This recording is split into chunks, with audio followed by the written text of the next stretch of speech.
Hi, everyone. Nice to see you. Super smashing. and yeah, it's kind of wonderful.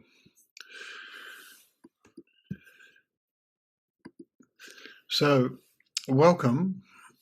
It's just a nice moment when I open the doors, metaphorically, every week. And then I think the first thing to do is just breathe out and relax. And here we are.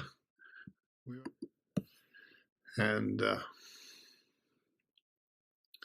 so today I was talking about how it's going to be all right, which seems it's always good to know. and if you've noticed, there's a lot of like hatred and a lot of panic going around, and it's kind of fun actually, but not actually that much fun, but it's just true, and that's there. But also, it's so wonderful to have friends, and it's so wonderful to be here alive. And so what I want to talk about today is, I don't know, I think there's something about it's wonderful to be alive, and we can't throw away that because we're worried about what's happening. Well, pick a place you're worried about what's happening. And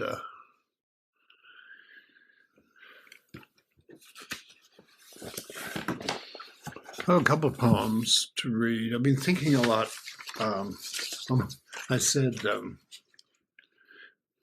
can't remember what I said now. In the blurb, I said something like,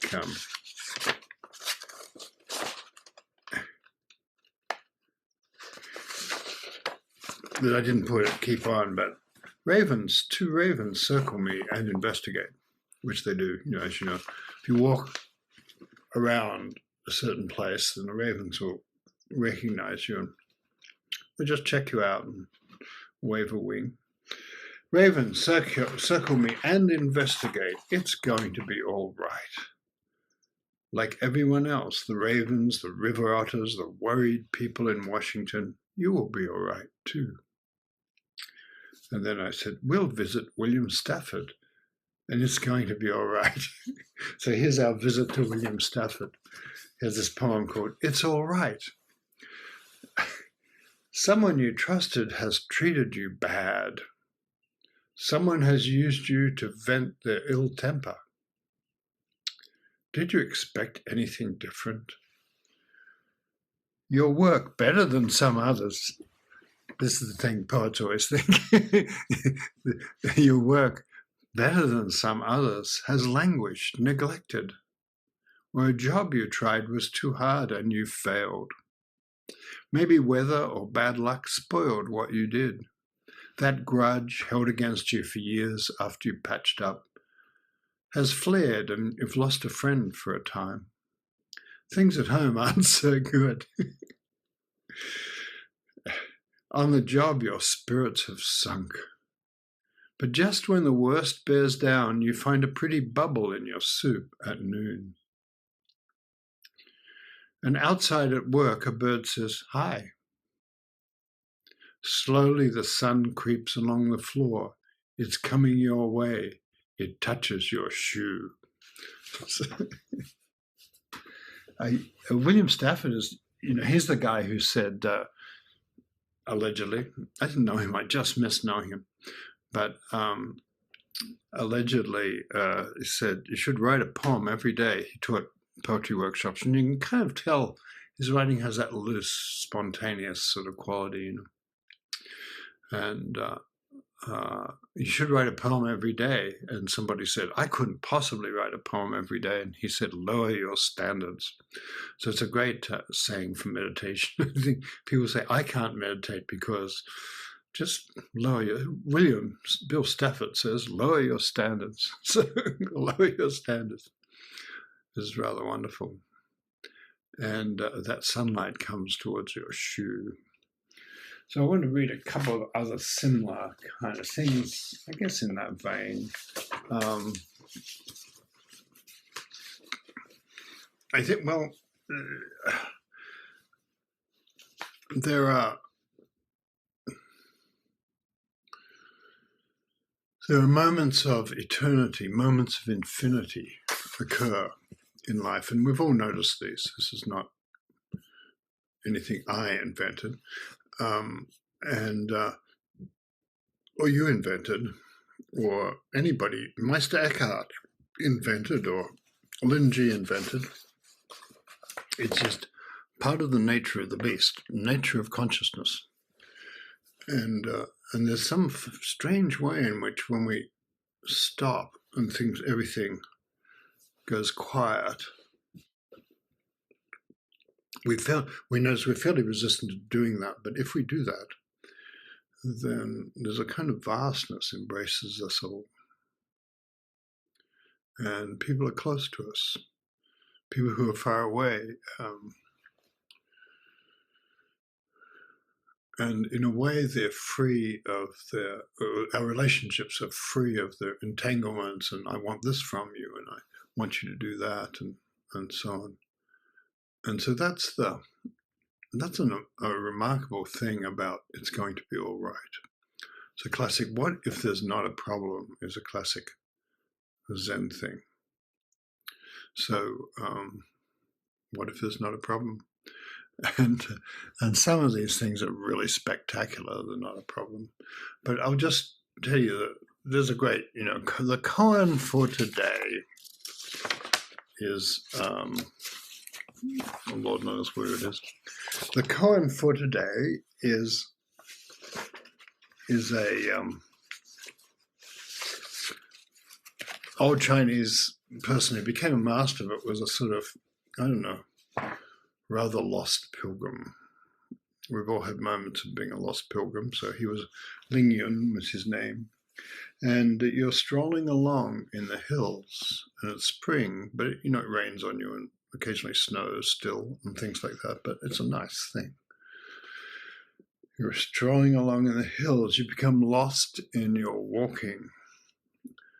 Your mind was talking to itself, saying, I don't know, I'm sleepy, I hope I get there in time for supper and things like that. And what will I do about my impossible problem? But then suddenly those thoughts, they just drift away. That's so Zen, isn't it? They just drift away. And you forget to think. There's not even a you who's meditating. You just forget to think. And so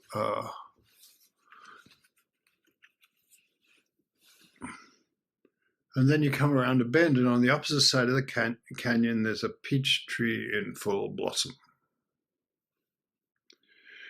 The blossoms are white with crimson in the center. No veil separates you from the blossoms, and it's a shock, and you laugh out loud.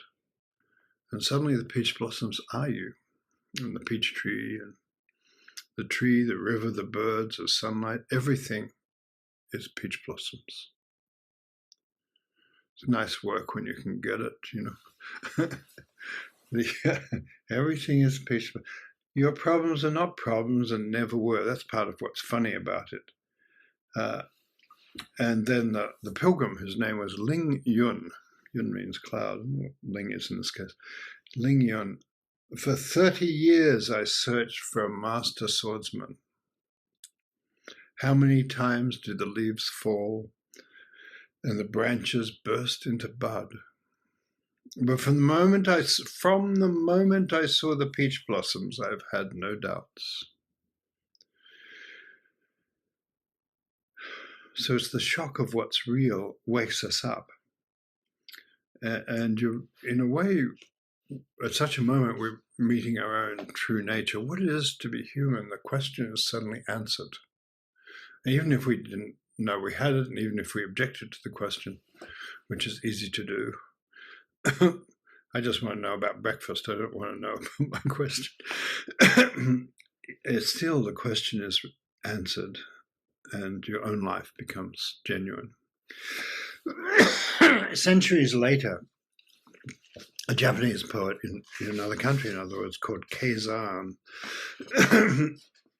said, read this story and was tremendously touched by it, and he said, the village peach trees were not aware of their own crimson, but still they freed Ling Yun from all his doubts.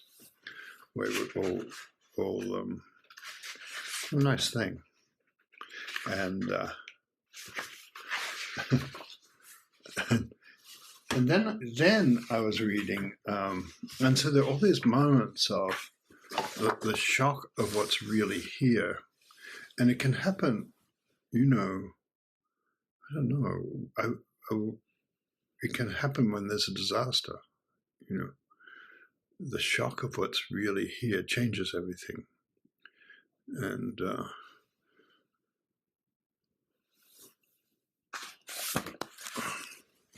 here's Dostoevsky's shock of what's really here. Today, December, this is 1878, I think. No, I'm not sure when. 1849.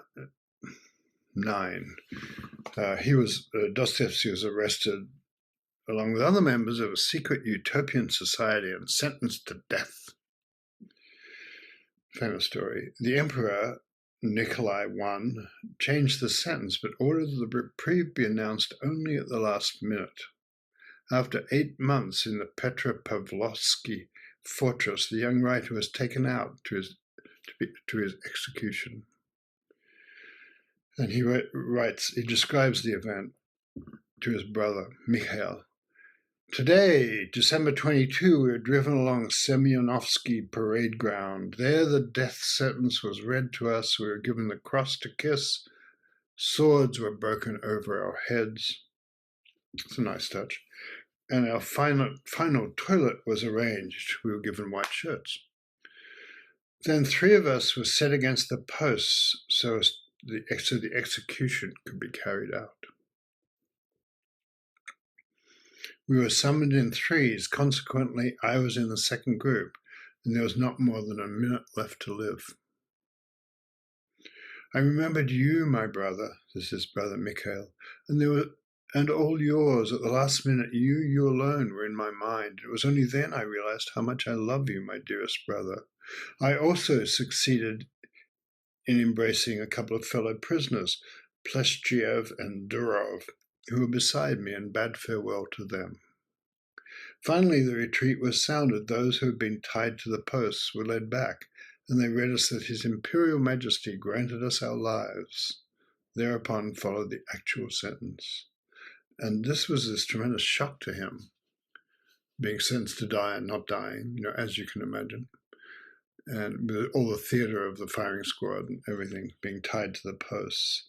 And then he gradually got a really interesting combination of faith. Like he thought, well, he started to notice something greater than himself in life. But he also started to notice he was terrible at believing things. And so, which, many of us have noticed that. And I've been reading John Foss's huge novel about an artist's life, really. But it's also about, we're surrounded and held up by forces greater than ourselves.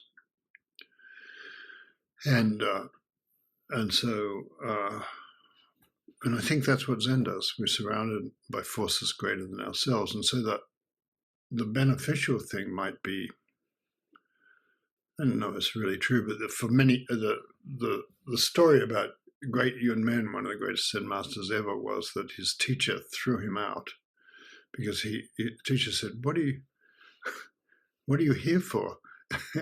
And Yun Men burst in the door, forced it open and said, I'm here. I am not sure about myself. And the teacher said, what nonsense, and threw him out and slammed the door, and his leg broke and he screamed with pain had great enlightenment. So there you go.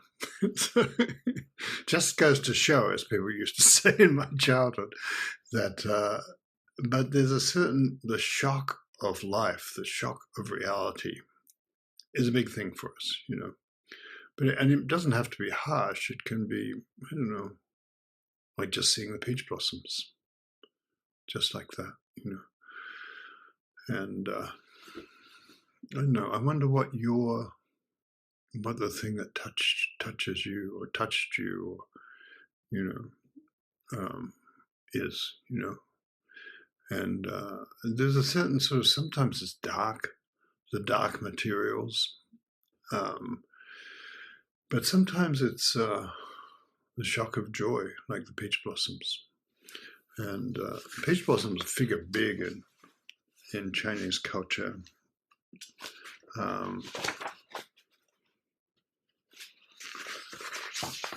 I want to read a very mild form of this, which is, this is Louise Glick, The Night Migrations.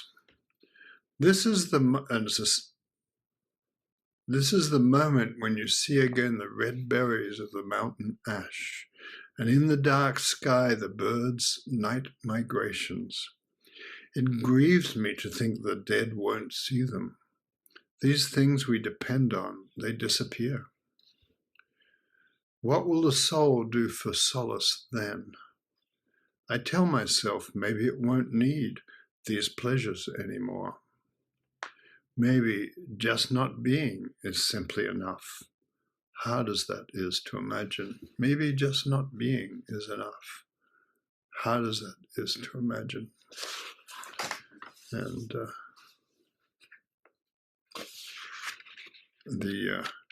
Hadrian the emperor, has a poem that was alleged to be his.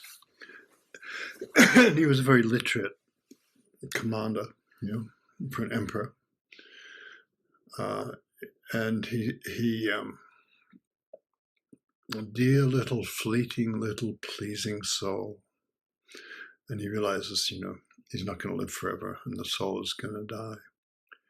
And where will you go then without your old power of making jokes? So he felt the making jokes was an important part of the spiritual life. Which, he gets points for that, especially being an emperor. But, yeah. So, and then I guess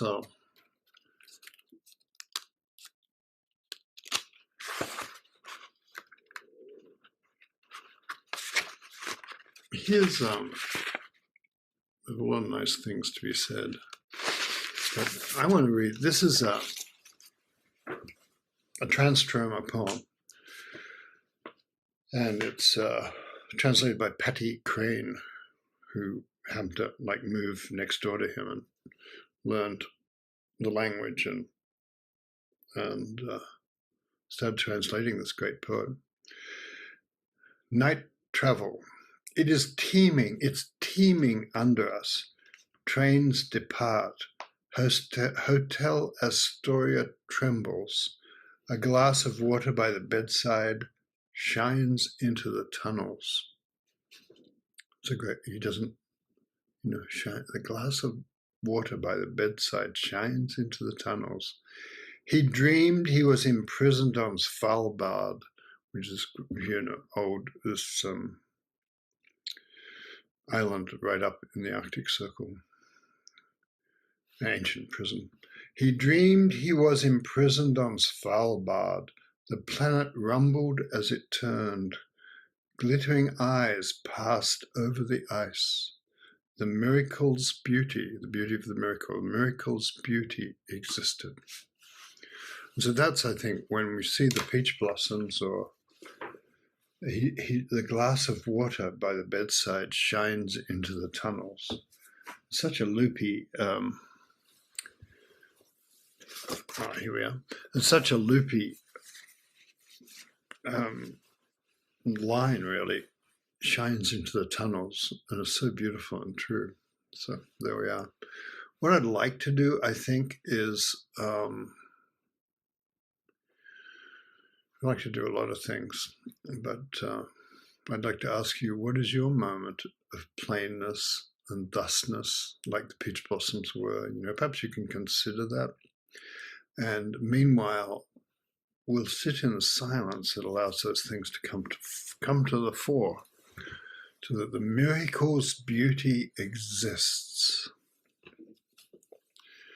Okay, music, peach blossoms, the thusness of life that takes us over. I'll read this as a Mandelstam poem. It's sort of hard to translate Russian poems, but it's translated by Christian Wyman, who's a good translator, I think. But listen, and I was, no, that's an artifact. And I was alive in the blizzard of the blossoming pear. Myself I stood in the storm of the bird cherry tree. It was all leaf life and star shower, unerring, self-shattering power. It's a good line, isn't it? Self-shattering power. And it was all aimed at me. What is this dire delight, flowering, fleeing, always earth? What is being? What is truth? Blossoms rupture and rapture the air, all hover and hammer. Time intensified and time intolerable. Sweetness raveling. To revel means the opposite to unravel. So healing it again. Sweetness raveling rot. It is now, it is not. Blossoms rupture and rapture the air, all hover and hammer. Time intensified and time intolerable. Sweetness raveling rot. It is now, it is not.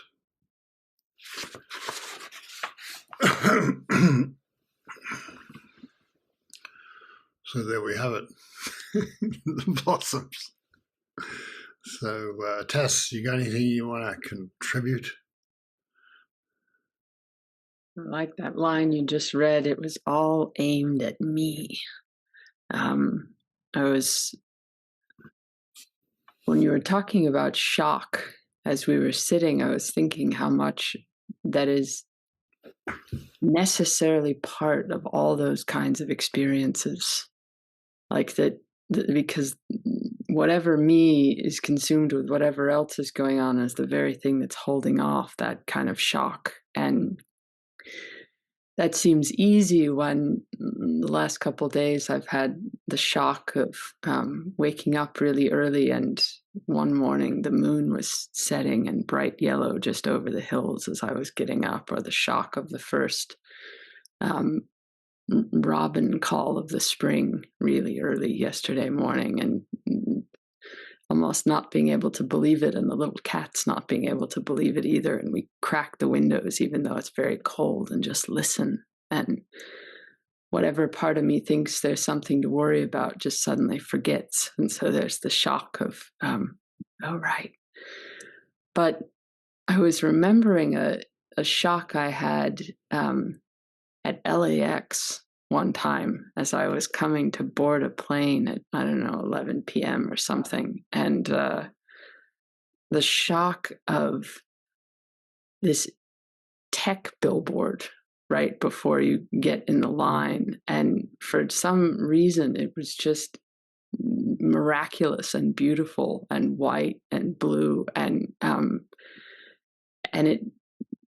there was both that kind of forgetting anything else that you were talking about with the peach blossoms. But what I think was the most shocking was that it had nothing to do with anything I ever think is beautiful or wonderful, or it kind of broke open that idea that, I don't know, that it could be absolutely anywhere.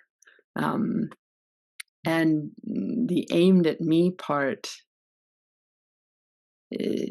it's just interesting. There was one other time I had that with the stars, just looking up and being absolutely certain that whatever the stars were and I were had been regarding and sort of kindly regarding each other for a very, very long time, for that sort of infinite. And I guess, as you would say, that's just nice to know. I think that's all I have today.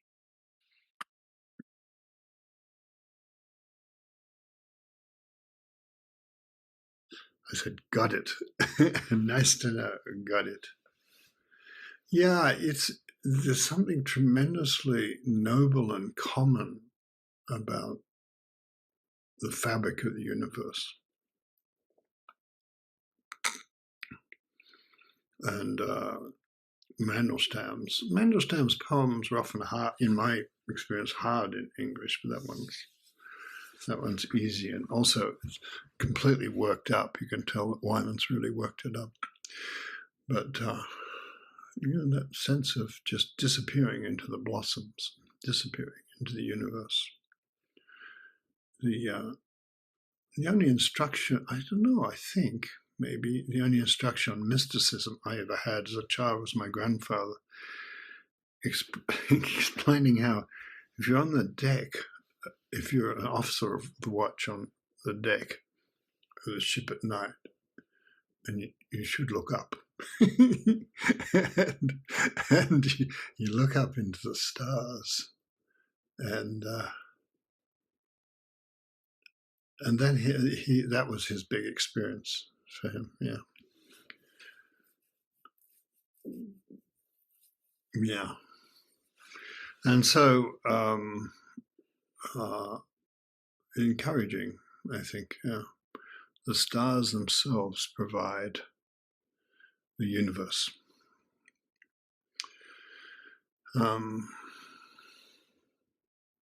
Alison, anything you'd like to say?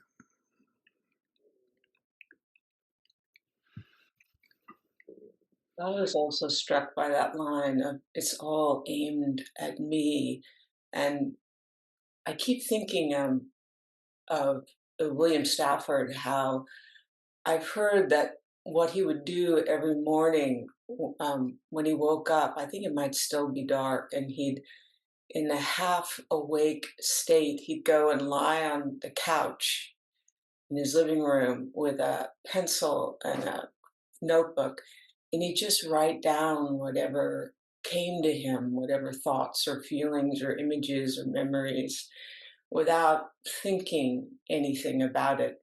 He had lowered his expectations. There were no expectations. And then in his poem, you can feel that. I really liked a couple of his lines where he's talking about how the old grudges that you are holding or other people holding against you, or it's like he's falling through these, he's not fighting, he's falling through these layers of leaves almost in the duff, and how he's taken this job that he's discovered he himself that it's too hard for him, that he's not up to it, in the kind of shock of that, the despair of maybe I'm not up for my life, I'm not, and and then how the world comes to him in this tremendously modest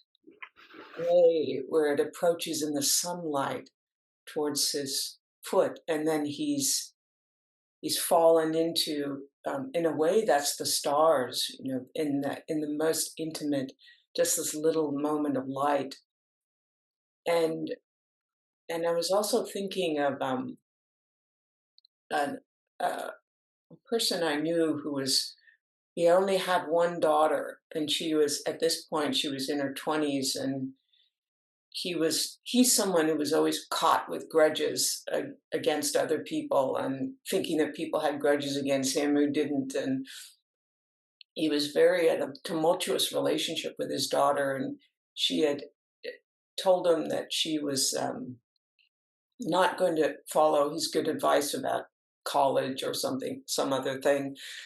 And he told me about how this shock of looking at her in that moment, and suddenly it came into his mind, this is the daughter I have, with a sense of not despair, but just like the peach blossoms, these are the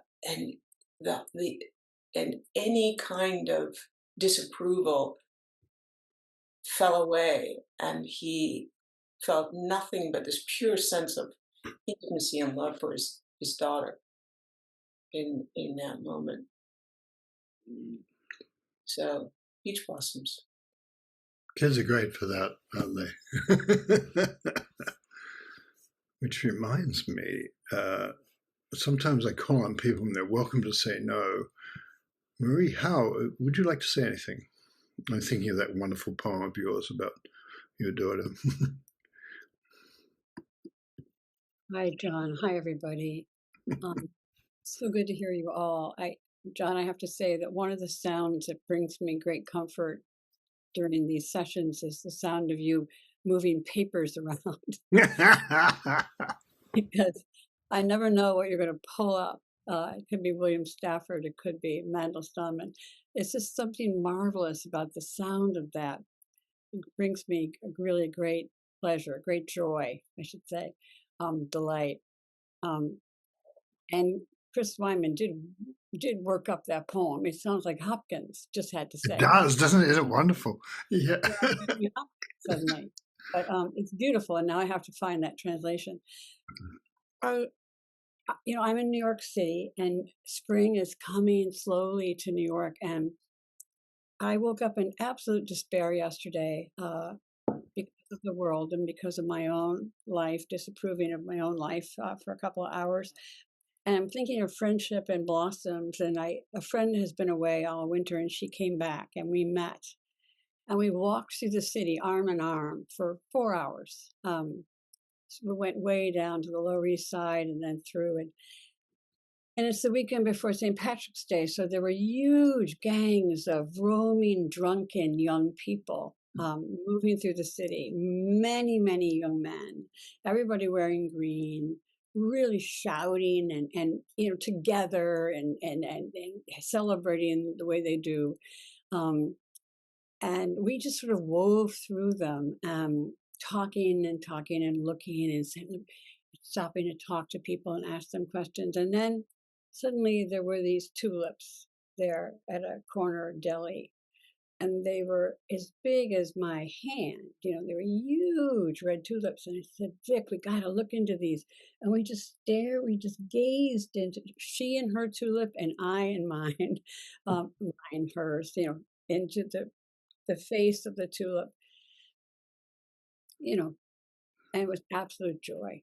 And I, at a deli corner market, these huge red faces that were open to us, and right there, and all the commerce and drunkenness and beauty and chaos and sorrow and joy of New York. And it just struck me that,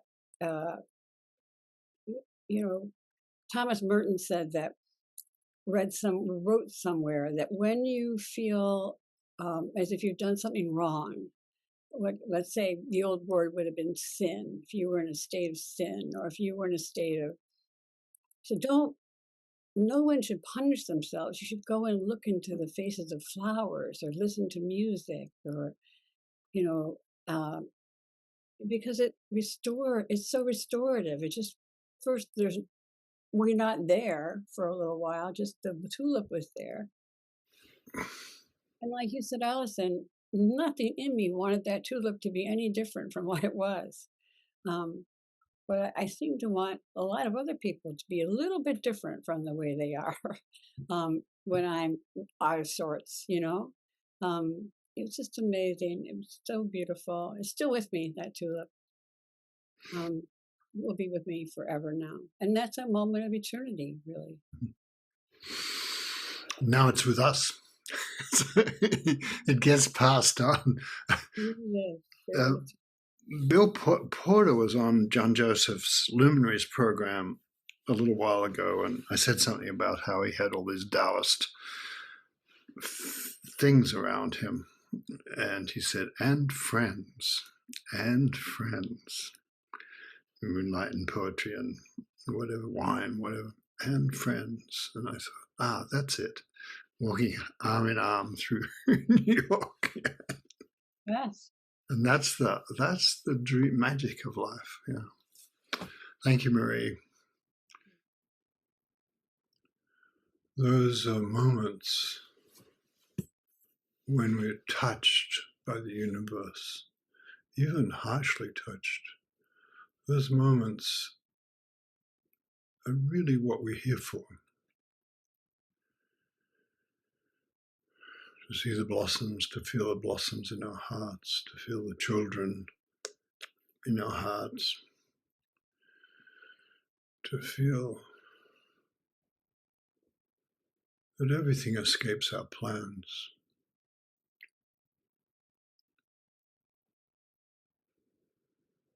And to feel the greatness of one moment. A little sprinkle of rain on the roof just now.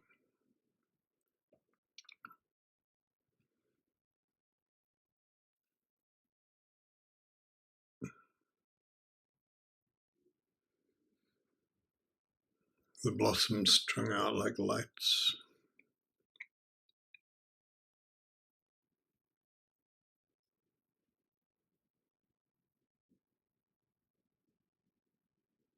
The silence that gathers us in, and in some way heals us.